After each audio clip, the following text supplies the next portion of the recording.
les années 70, c'est l'époque où il y avait beaucoup de créativité, beaucoup de révolte. Et Richard Sarafian, qui est un metteur en scène qu'en France on connaît assez peu, sauf peut-être pour Le Combat sauvage, réalise Point limite zéro. Point limite zéro, c'est un film dans lequel un type, monsieur tout le monde, qui adore les voitures, fait un pari qui va traverser les États-Unis en un minimum de temps. Et il va devenir le symbole de la révolte, pris en charge d'ailleurs par un DJ qui va le suivre et par son émission annoncer toutes les étapes qu'il va franchir. Un film absolument sublime. Bon pour la morgue. C'est un film qui s'appelle en DVD Mort à l'arrivée, mais qui au départ était un des films noirs américains les plus extraordinaires qui soit. Peu connu, mais toutes les caractéristiques du film noir. C'est-à-dire que le héros, dès le départ, va être brisé par le destin. Le début est tellement extraordinaire qu'on en a fait un remake dans les années 80. Le soleil au-dessus des nuages, c'est un film français de quelqu'un d'inconnu qui s'appelle Éric Leroc, qui faisait des petits sketchs, et qui a fait un film avec Daniel Prévost dans le rôle d'un misanthrope extraordinaire qui va rencontrer Hazar Vanicius, qui lui au contraire est condamné à mort par la maladie, et il va se créer entre ces deux êtres une vraie relation, et c'est un hymne à la vie dans le sens où Hazar Vanicius va transmettre son désir de vivre à ce type qui n'aimait absolument rien. C'est ma vie après tout.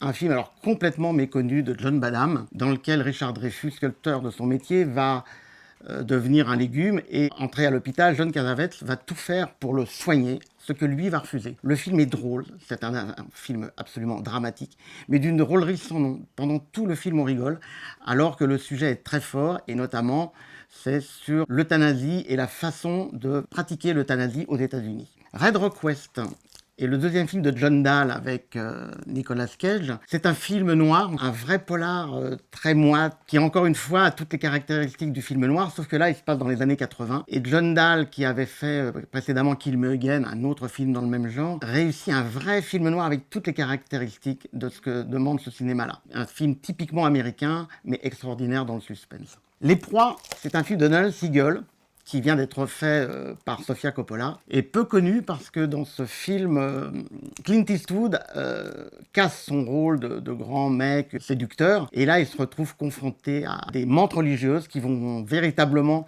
le détruire petit à petit. Le film présente un suspense gigantesque, même si on se doute de la fin, le film a un côté très noir, très fort. C'est un western, mais qui n'en est pas un en réalité. Alors, un de mes plus gros coups de cœur, pour moi, un des 5 plus grands films de l'histoire du cinéma, Les Innocents de Jack Clayton. C'est tiré d'un roman de Henry James qui s'appelle Le Tour d'écrou, avec Deborah Kerr absolument sublime.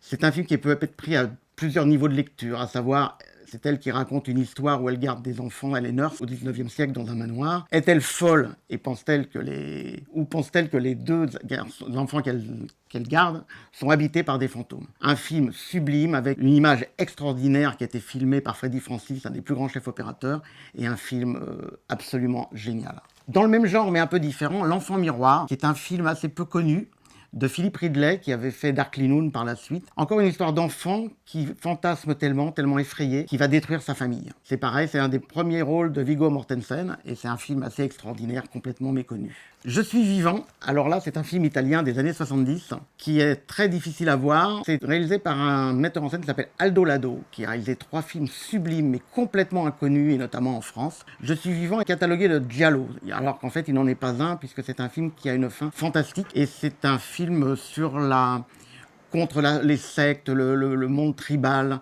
mais moderne. Un film génial aussi, qu'il faut absolument voir. Vampire Lovers, c'est un film de la Hammer Film. La Hammer Film étant la plus grande firme qui a réhabilité tous les grands mythes du cinéma fantastique à la fin des années 50 en Angleterre. Vampire Lovers est tiré d'un roman de Sheridan Le Fanu qui s'appelle Carmilla, dans lequel une femme vampire possède plusieurs noms. Et le film est absolument magnifique esthétiquement. Il était coproduit avec l'AIP, l'époque où Roger Corman travaillait avec eux. Et ça nous donne un film extraordinaire de vampires très, très, très originaux.